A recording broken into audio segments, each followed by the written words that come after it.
आप फिजिकली यानी कि अब भी जो काम, जो जॉब, जो बिजनेस कर रही हैं, आप उसमें आगे बढ़ना चाहती हो, ये सोलो होते हैं, ये अकेले होते हैं। सब लोगों के होने के बावजूद अकेले होते हैं। आपका सर दबाए, आपका बच्चा दबाए और आपकी माँ दबाए तो उन दोनों में का अलग अलग मज़ा होगा। आपके हस्बैंड दबाएं या फिर आपके बहन भाई दबाएं तो उसका अलग अलग मज़ा होगा।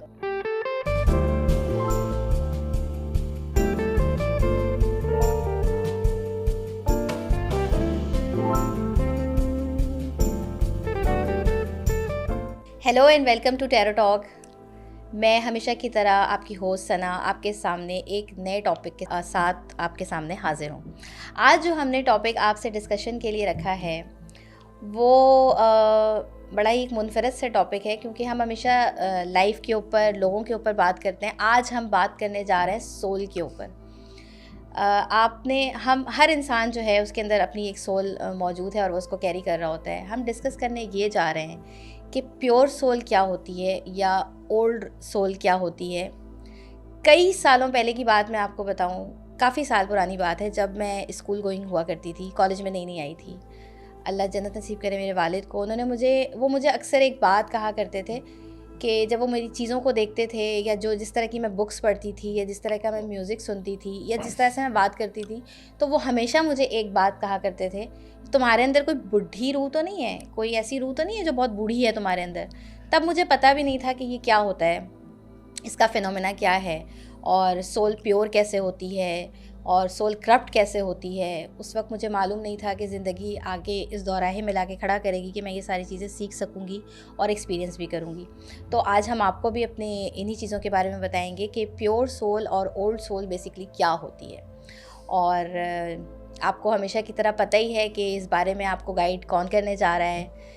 नॉलेज का ख़जाना हमेशा आपको हमारे साथ यहाँ पे स्टूडियोज़ में मौजूद होते हैं और नए नए मुनफरिद से टॉपिक्स हमारे साथ आपके साथ हम डिस्कस कर रहे होते हैं, आपको बता रहे होते हैं। तो वेलकम करने जा रही हूँ मैं अपने शो में जोगी साहब को। अस्सलाम वालेकुम। वालेकुम अस्सलाम। कैसे हैं आप? हम बिल्कुल ठीक हैं, अल्लाह का करम है। आज हम एक बड़ा मुनफरिद सा टॉपिक डिस्कस करने जा रहे हैं और जैसे कि मेरा आपसे डिस्कशन हुआ था कि हम सोल के हवाले से भी इस दफ़ा एक प्रोग्राम करेंगे। बिल्कुल, आपने कहा, हमने कर दिया। जी बिल्कुल। तो आज हम डिस्कस करने जा रहे हैं बेसिकली प्योर सोल और ओल्ड सोल क्या होती, क्या है, ज़रा बताएंगे। असल में सबसे पहले तो रूह होती है। बिल्कुल ठीक है। कुछ लोगों के अंदर एक तजुर्बेकार रूह होती है, वो तजुर्बे करके आ चुकी होती है। ये चीज़ आपको फील होती होगी छोटे बच्चों में। आजकल के जो छोटे बच्चे हैं कुछ ज़्यादा ही जीनियस हैं और तैयार हैं। वो इसलिए तैयार हैं कि पहले से वो सीख के गए थे और दोबारा वापस आए तो सीखे सिखाए आए हैं। तो मेरी फैमिली में ये बसीरत है। मेरा छोटा बेटा, बड़ा बेटा भी है, मगर छोटा बेटा उसमें मुझे लगता है कि एक तजुर्बेकार रूह है, क्योंकि उसको जो काम बोलो बचपन से अब तो बड़ा हो गया कि माशाल्लाह वो कर लेता है, वो कहीं ना कहीं से उसका रास्ता ढूंढ लेता है। सो ही इज़ वेरी टेक्निकल। तो वो एक पुरानी रूह है अपनी जगह। और मेरा एक भांजा है, मुझसे छोटा है, ज़्यादा छोटा नहीं होगा, 7-8 साल इतना छोटा होगा। तो 7-8 साल का मकसद है कि मैं तकरीबन मेरे बराबर भी है। सही। 10 साल छोटा नहीं होगा, 7-8 साल छोटा होगा। वो बुढ़ी रूह है। ओके। वो तो ऐसे पुराने गाने उसके पास कलेक्शंस हैं जो हमने भी नहीं सुने हुए, यानी कि मैं उससे बड़ा हूँ, मैंने भी नहीं सुने हुए। ठीक है। और उसका स्टाइल, उसकी चीज़ें, उसके पास जो कलेक्शंस हैं वो सब पुरानी है, कुछ क्लासिक टाइप का ना। हाँ, कुछ क्लासिक टाइप के लोग होते हैं। उसके वालिद साहब बड़े शौकीन थे और ये चीज़ें रखते थे, लेकिन ये इसके अंदर वो सारी चीज़ें मौजूद हैं। और उसी तरीके से उनको गुनगुनाता भी है, गाता भी है। और ये गाने मुझसे भी पहले के, तो उसके अंदर एक बुढ़ी रूह मौजूद है। और जैसे आपके वाले साहब आपको कहते थे, ऐसे हम भी उसको बुढ़ी रूह कहते हैं। ये जो बुढ़ी रूह होती है यार, ये मतलब एग्जिस्ट करती है क्या? बिल्कुल करती है। अच्छा। फर्स्ट टाइम तो मैंने आपको बताया कि मैंने अपने वालिद से ही सुना था। हाँ, और वो तो मैं मजाक में ही लेती थी, वो तो ऐसे मजाक। क्यों पसंद है आपको पुराने गाने? इसकी कोई वजह होगी ना? नहीं, नॉट ओनली पुराने गाने, मुझे कभी कभी ऐसा भी लगता है कि बहुत सारी चीज़ें जैसे मैंने एक्सपीरियंस की हुई हैं। ठीक है, कुछ फेजेस ऐसे कि जिससे मैं टेक्निकली निकल आती हूँ। हाँ। मुझे लगता है कि मेरे पास एक्सपीरियंस है कि मैं इसको कैसे हैंडल करूँ। देखें ना, अब ये सारी चीज़ें आप पहले करके जा चुकी हैं। अच्छा। हाँ, ये करके जा चुकी हैं, ये सारी चीज़ें आपकी ज़िंदगी में आ चुकी हैं। और वाकई सना, मैं आपको सच सच बताऊं, बुढ़ी रूहें आप ही की तरह होती हैं। ओके। ठीक है, और ये मैं आपका आज के झुमके देखकर भी अंदाज़ा कर सकता हूँ। ठीक है, आप जिस दौर में हैं, इस दौर में आप मेरे पास कभी भी जीन्स में और टॉप में नहीं आती हैं जी। ठीक है, शलवार कमीज़ में, दुपट्टे में आती हैं, और उसका भी अपना एक तरीका है। आपके दुपट्टों में आज भी मैं गोटा देखता हूँ कि कहीं ना कहीं मुझे आई लाइक दीज थिंग्स, अच्छा, माय ट्रेडिशनल थिंग्स मुझे बहुत पसंद है। तो ये क्यों पसंद है? और फिर झुमके पहन कर आई हो, फिर कहती मेरा हो अपना ही एक अलग ज़ौक़ है। हाँ, और फिर वो झुमके आप चाहती भी हो कि वो दिखें भी, नज़र भी आए, मैंने पहने हैं तो वो दिखे भी, तो वो सब नज़र भी आती है। सही। अब मैं बताऊं ये बुढ़ी रूहों की निशानियां क्या है। ये सोलो होते हैं या अकेले होते हैं, सब लोगों के होने के बावजूद अकेले होते हैं। ये हर चीज़ सोलो करने की कोशिश करते हैं, अकेले रहने की कोशिश करते हैं, और उस अकेलेपन में जिंदगी गुजारते हैं। This is not about sad, ये मैं कोई दुख की बात नहीं कर रहा, लेकिन उनको अपने अंदर जीने का बहुत शौक होता है, अपनी जिंदगी जीने को तरजीह देते हैं। और दूसरी जो सबसे बड़ी बात है, आप बोलोगे ये तो मेरे अंदर बहुत ज़्यादा है, आप फिजिकली यानी कि अब भी जो काम, जो जॉब, जो बिजनेस कर रही हैं, आप उसमें आगे बढ़ना चाहती हैं, आप प्रमोट होना चाहती हैं। लोग बोलेंगे हम सब कर होना चाहते हैं, नो, आप लोगों ने सोचा है ये बुढ़ी रूह करती है, ये प्योर रूह ये काम कर रही होती है, इस पे वर्किंग हो रही होती है, सही है। इसका उठना बैठना बातचीत इस चीज़ में होता है कि मेरी ग्रोथ हो, मेरी ग्रोथ हो, दिस इज फिजिकल ग्रोथ। अच्छा। और फिर आपकी स्पिरिचुअल ग्रोथ पे आप बहुत काम करते हैं कि कहीं ना कहीं मैं स्पिरिचुअली भी बहुत ज़्यादा स्ट्रांग हो जाऊँ, मेरी चीज़ें बहुत ज़्यादा अच्छी हो जाए, मैं बहुत आगे बढ़ जाऊँ, बहुत आगे। दोनों चीज़ों को ये ऊपर लेके जाती है, आस्ते आस्ते आस्ते आस्ते ऊपर लेके जाती है। और आप अगर अपने आप को देखोगी तो आपको फील होगा कि आपने इन दोनों चीज़ों पे काम किया है और इन दोनों चीज़ों को आप ऊपर लेके जा रही हो। अच्छा, यही चीज़ मेरे अंदर भी है। अच्छा। हाँ, अगर आप बुढ़ी रूह हो तो मैं भी कम नहीं हूँ। एक और चीज़ जी, फैसले दिल से करोगी, दिमाग का तनासुर थोड़ा कम होगा, लेकिन बहरहाल होगा भाई। जब आप फिजिकल के लिए, जब मैंने कह दिया ना कि आप ऑफिस के लिए अपने आप को ग्रोथ चाहोगे, तो वहाँ तो दिल नहीं चलेगा, वहाँ तो दिमाग चाहिए होगा, ठीक है ना, वहाँ दिमाग चाहिए होगा। तो आपको जहाँ दिमाग की ज़रूरत है वहाँ पे दिमाग का इस्तेमाल करोगी, बिल्कुल ऐसे है। और जहाँ पे दिल की ज़रूरत है वहाँ पे दिल का इस्तेमाल करोगी। अब मैं अगर आपको कहता हूँ कि आप दिल का फैसला करोगी, तो ज़रा सुनो मैं क्यों कह रहा हूँ। आपके पास दो ऑप्शंस हैं, आप एक जॉब कर रही हो और एक जॉब की ऑफर मौजूद है, ठीक है, और जो जॉब की ऑफर मौजूद है, जाहिर बात है उसके पास ज़्यादा पैसे होंगे, ज़्यादा आगे बढ़ने के चांसेस होंगे। यहाँ पे हो सकता है आप अपने आप को स्टक महसूस भी करो कि मैं फंस गई हूँ, मैं आगे बढ़ नहीं पा रही हूँ। लेकिन मैं आपको बता दूँ, ये दोनों चीज़ें आप दिमाग से नहीं करोगी, दिल से करोगी। जो जॉब आपको अच्छी लगती है आप वही करोगी, हज़ारों पैसे ज़्यादा मिल जाए आप उस तरफ नहीं जाओगे। अब मैंने आपको चेंज कर दिया कि आप दिल से फैसला करती हो, सही, आप दिल से फैसला करोगी। वो जो प्योर रूह होती है, जो पुरानी रूह होती है, वो दिल से फैसला करती है, दिमाग से नहीं करती। फिजिकल फैसले भी दिल से करती है, इमोशनल फैसले भी दिल से करती है, सही, ठीक है। अब मैं आपकी जॉब को, मैंने कहा कि प्रैक्टिकल हो, अपने आप को ग्रोथ करना चाह रही हो, तो वो तो जारी बात है, उसमें दिमाग चाहिए होगा। लेकिन अब दो चीज़ों को अगर मैंने आपको रख दिया सामने, इसमें से वो आपको अच्छी लगेगी जो आपके दिल को अच्छी लगती है, आप उसी में रहोगे, आप उससे आगे नहीं बढ़ पाओगे। और क्या है इसमें, अब जरा सुनिएगा, आपकी रूह में बड़ी हीलिंग होती है। अच्छा, बहुत हीलिंग होती है। ये चीज़ मैं महसूस करता हूँ लुबना के अंदर भी, और आपने भी महसूस की होगी। बताओ, लुबना कौन है, लोग परेशान हो जाएंगे। लुबना आपकी वाइफ है? जी जी बिल्कुल, ठीक है। और भाई परसों इनकी वेडिंग एनिवर्सरी भी थी, इनको विश भी करें आप। अच्छा जी, थैंक यू। जोगी साहब, और परसों नहीं, आज है, आज ये ओके, है, रात को हमने डिनर किया। मुझे था कि परसों है। हाँ, तो भाई बिल्कुल आप विश करें, माशाल्लाह माशाल्लाह, और इनके लिए दुआएं भी बहुत सारी भेजें कि जोगी साहब को और लुबना को अल्लाह ताला हमेशा इसी तरह एक दूसरे के साथ कायम दायम रखें इंशाल्लाह, आमीन। आपको मैं एक तजुर्बा बताऊं जी। आप जब लुबना के पास आती हो तो लुबना से गले मिलती है।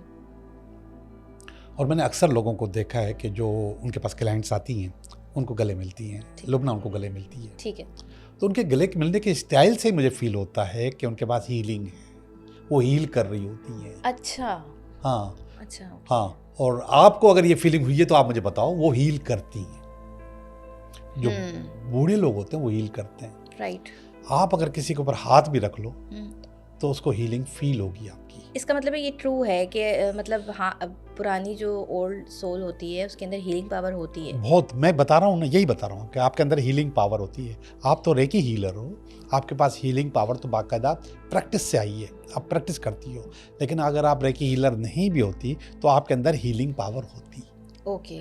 आप लोगों को हील करती। तो आप लोगों के ऊपर हाथ रख के अगर बात करोगी, अच्छा मैं आपको बता दूं, आपके लिए भी और मेरे लिए भी, और मैं ये उस वक्त करता हूँ, और हर आदमी वो उस वक्त करता है जब सामने वाला आदमी दुखी हो तो उसका हाथ पकड़ लेता है। हाँ बिल्कुल ऐसे ही हाथ पकड़ लेता है, हाथ पकड़ के आपसे बात करो तो आपका सारा जज्बा उसके पास चला जाता है, सारी चीज़ चली जाती है, सारी हीलिंग चली जाती है। मैंने एक वाकया शायद डिस्कस आपके साथ किया था, किसके साथ किया था, मैं एक दफ़ा लियाकत नेशनल हॉस्पिटल में किसी काम से गया था, तो वहाँ पे स्ट्रेचर पे एक जो साहब थे वो बहुत जोर से करा रहे थे। जी बताया, बुजुर्ग से आदमी थे। ठीक है, और मैं रेकी हीलर हूँ, रेकी मास्टर हूँ मैं। तो वो बहुत बुरी तरीके से चीख रहे थे, चिल्ला रहे थे। उस वक्त मैं दाढ़ी वाड़ी नहीं थी, मैं क्लीन शेव था। तो मुझसे नहीं रहा नहीं गया। मैं उनके पास गया और वो किसी लाइन में लगे हुए थे कि जैसे लाइन होता है कि इसका नंबर, इसका नंबर, इसका नंबर। अब वहाँ पे सब मरीज है ना, सबको कोई ना कोई तकलीफ है, तो लाइन में आपको जाना होता है। तो मैंने उनके कराने के दौरान उनका हाथ पकड़ लिया। उनकी फैमिली उनके पास खड़ी हुई थी। अच्छा। बच्चे सबको जो स्ट्रेचर पे सब खड़े हुए थे, मैंने उनको हाथ पकड़ लिया।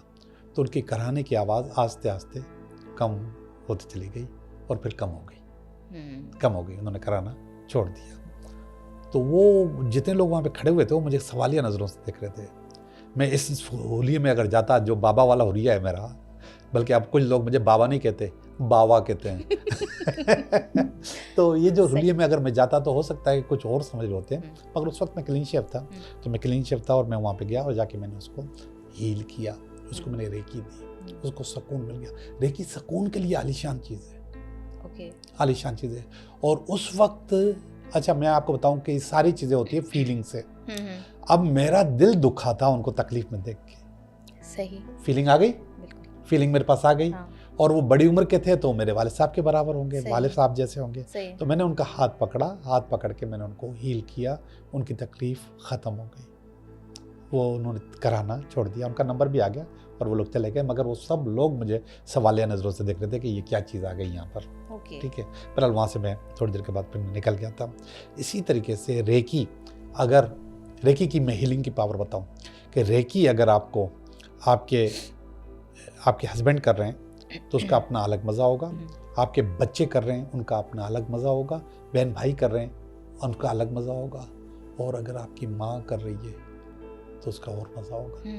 फीलिंग्स की बातें बता रहा हूँ, हर तमाम फीलिंग्स में फ़र्क होता है। रेकी नहीं, सर दबाने की बात कर रहा हूँ मैं, सॉरी मैंने रेकी का लफ्ज़ इस्तेमाल किया। अच्छा। आपका सर दबाए, आपका बच्चा दबाए और आपकी माँ दबाए तो दोनों में का अलग अलग मज़ा होगा। आपके हस्बैंड दबाएं या फिर आपके बहन भाई दबाएं तो उसका अलग अलग मज़ा होगा। तो वो जो आपकी माँ वाला जो हील पावर है वो तो कोई भी मैच नहीं कर सकता। तो रेकी में ये पावर साथ देती है कि आप अपनी फीलिंग भी दे सकते हो और वो फीलिंग का असर होता है। बुनियादी तौर पे ये जो प्योर रूह होती है इसके अंदर हीलिंग पावर बहुत ज़्यादा होती है और ये लोग सच्चे होते हैं। रेकी के अगर 10 जो पॉइंट्स हैं, आपको पता नहीं दिए कैसे नहीं दिए होंगे तो दे देता हूँ। उन पे अगर आप अमल कर लें तो आप फरिश्ते बन जाएंगे। हम दुनिया में रहते हैं, हम इस दुनिया में हमारे बिजली के बिल हमें सुकून से नहीं रहने देते। हमारी अपनी प्रॉब्लम्स, हमारे बच्चों की फीसें हमें सुकून से नहीं रहने देती। और अगर हम जंगल में रह रहे होते और ये बच्चे भी नहीं होते और बिजली भी नहीं होती तो हम वाकई बहुत बड़ी पावर रखते हैं। ये आप वही जो आपने लास्ट टाइम एक दफ़ा मैं क्लास में थी तो आपने मुझे कहा था कि सना अगर आप इस लेवल तक इंसान पहुंच जाए तो वो तो फिर वलीउल्लाह हो गया ना, कि वो वलीउल्लाह सोचेगा और अल्लाह ताला उसको नवाज देंगे। नवाज देंगे। मगर ये सारी जो नवाजने की पावर, ये जितनी भी हमने बातें की हैं, ये अभी हमने 3 शोज़ रिकॉर्ड किए हैं इसमें, और इससे पहले जितनी भी शोज़ हमने किए हैं उसमें हमने बात ही इसी की है। हमेशा इसकी बात करता हूँ मैं। और मैं क्या, अगर आप आज यूट्यूब उठा के देखो तो बहुत सारे लोग इसी की बात कर रहे हैं कि भाई आप अपने आप को अंदर से बदल सकते हो, अपनी फीलिंग बदल सकते हो, अपना केमिकल नया प्रोड्यूस कर सकते हो। तो सब लोग ऐसी बातें करते हैं, तो हम भी ऐसी बात करते हैं। तो ये प्योर रूह है, इसके अंदर ये 4-5 चीज़ें होती हैं, ये 5 चीज़ों को लेके चल रहे होते हैं। और ये सोलो खेलते हैं, ये अकेला कर रहे होते हैं। इनके अंदर अर्ज होती है कि ये अपने आप को प्रैक्टिकली भी और अपने आप को स्पिरिचुअली भी अपने आप को ग्रोथ इनके अपने अंदर पैदा करें। इनके अंदर ये पावर होती है कि ये लोगों को हील करते हैं। बेसिकली इसीलिए ये सोल हमेशा से अकेली होती है। ये अकेली होती है, सबके होते हुए भी अकेली होती है। हाँ, मतलब वो एक अकेलापन हमेशा अंदर होता है। हाँ, होता है, ये अकेली होती है। हाँ। ठीक है। और इनको कोई ना कोई अपना जो दोस्त होता है, अपना जो मेंटर होता है, अपना जो साथी होता है, उसमें सुकून भी नजर आता है। Same level, frequency of level, बिल्कुल, उसको सुकून भी महसूस होता है। हम भी आपको बता दें कि हम नहीं थे, तो जब हम अपने बुजुर्ग के पास, अपने उस्ताद के पास, अपने मेंटर के पास जाएंगे तो हमें बहुत ज़बरदस्त किस्म की सिक्योरिटी फील होती है। जी बिल्कुल ऐसा ही है। और वो सिक्योरिटी में जान है, पावर है, वो भी प्योर रूह होते हैं। वो भी अब तो मैं बुढ़ी रूह तो हम मजाक के तौर पे कह रहे हैं, और बुढ़ी भी कोई ऐसा कोई एक्सपीरियंस रूह कहना चाहिए, एक्सपीरियंस रूह कहना चाहिए। तो ये जो एक्सपीरियंस है ये हम अपने तौर पे मजाक के तौर पे कर रहे हैं, लेकिन उनके अंदर बड़ापन होता है, तजर्बा होता है, कुदरती चीज़ें मौजूद होती हैं। हम और जब बोल रहे होते हैं तो हमारे पास 2 चीज़ें काम करती हो। एक को कहते हैं इनकोडिंग, यहाँ से हमारे चक्रा से अंदर आती है। दूसरे को कहते हैं डीकोडिंग, ये जो मैं बोल रहा हूँ। अच्छा। ये इनकोडिंग डीकोडिंग ये एक सिस्टम है। ये सिस्टम एक्टिवेट हो जाता है, और ये सिस्टम उस वक्त ज़बरदस्त एक्टिवेट होता है अगर आपकी जो रूह है वो तजुर्बेकार हो। उसको एक एक चीज़ समझ में आती है और वो बोलता चला जाता है। और इसको हम एक अपने लफ्ज़ों में एक और चीज़ भी कहते हैं, वैसे तो इसको हाजिर दिमाग कहा जाता है। ठीक है, हाजिर दिमाग, मगर ये पुराने तजुर्बे होते हैं जो कि हमसे हाजिर दिमाग ही करवा रहे होते हैं। Thank you. Very good. बड़ा मज़े का टॉपिक था, काफ़ी मुझे तो बहुत इंटरेस्टिंग लग रहा है। मैं तो दिल चाह रहा है मैं और सुनूं आपसे इस बारे में। हाँ, बल्कि आपको इंटरेस्टिंग इसलिए लग रहा है कि आप ही का टॉपिक है। हाँ बिल्कुल सही कह रहे हैं। खैर, इसमें मेरे सीखने के लिए काफ़ी सारी चीज़ें हैं जो मैं इंशाल्लाह बाद में आपसे ज़रूर सीखूंगी। और आप ज़रूर बताइएगा कि आप में से कौन कौन ओल्ड और प्योर सोल है जो ये फ़ील करता है, जो हमने सिम्टम्स अभी बताए हैं वो बताइएगा हमें ज़रूर। और उम्मीद करती हूँ कि आपको ये प्रोग्राम भी बहुत अच्छा लगा होगा और आपके फ़ीडबैक का मुझे इंतज़ार रहेगा। इस प्रोग्राम को यहीं साइन ऑफ करते हुए अपनी छोटी सी एक बात के साथ इस प्रोग्राम को साइन ऑफ करने की तरफ जा रही हूँ मैं कि ज़िंदगी में जब भी हम कोई नया काम शुरू करते हैं, कोई रिश्ता बनाते हैं, किसी रिलेशनशिप के अंदर आते हैं, तो उन सब चीज़ों को मेंटेन करने के लिए हमेशा कुछ चीज़ों की नीड होती है, जिसमें से एक बहुत मेन इंग्रेडिएंट है कंसिस्टेंसी। अगर आप मुस्तकिल मिजाजी के साथ किसी काम को करेंगे, किसी रिलेशनशिप को बनाएंगे, देखें काम हो या रिलेशन हो, ये 2 ही चीज़ें हमारे लिए बहुत मायने रखते हैं। दोनों सूरतों में फीलिंग्स हमारी हर दिन सेम नहीं रहती हैं। किसी दिन एक अलग मिजाज का बंदा होता है, किसी दिन एक अलग मिजाज का बंदा होता है, लेकिन कंसिस्टेंसी यानी मुस्तकिल मिजाजी, यानी कि आपने उस काम को करना है, उस रिलेशनशिप को चलाना है, ये बहुत ज़्यादा इम्पॉर्टेंट है। तो अपने अंदर कंसिस्टेंसी पैदा करें, और किसी भी रिश्ते में, किसी भी काम में जो है वो टाइम, आपकी तवज्जो, ये बहुत ज़्यादा इम्पॉर्टेंट इंग्रेडिएंट है। इसके बगैर कोई भी चीज़ पूरी नहीं हो सकती। तो अगर आपके अंदर इन चीज़ों की कमी है तो इसको ज़रूर पूरा करें। आई होप कि आपके मामलात भी अच्छे हो जाएं। अपना बहुत ख्याल रखिएगा। अल्लाह हाफ़िज़।